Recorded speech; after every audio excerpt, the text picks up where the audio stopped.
today on our Dear Claire, we're talking about how do I get rid of my parents' stuff? Not joking. I'm serious.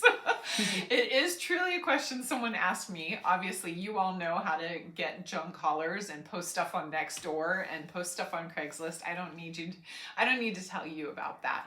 But I think the bigger question is like, how do I get mom to let go of all of those pictures that she's been carrying from my great-grandmother for the last 150 years? That's a much harder question that I am not sure. I've heard other people do like, hey mom, dad, you have one box. Here's your one box. And when you fill it, you don't get to take anything else. I don't know how that's going to work, but I wish you Godspeed. Good luck with that one. I think this is a really hard topic. I don't have a good answer for it. I think, you know, you're literally asking them to get rid of stuff so you don't have to when they die, right? That's not an easy topic.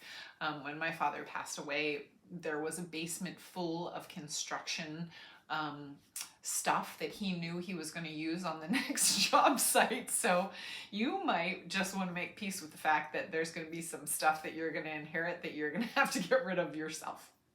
That's what I did, and I think that's probably the best place to start from, and then anything that you can get rid of will just kind of lighten that load. I wish you the best of luck. We'll see you next week. Take care.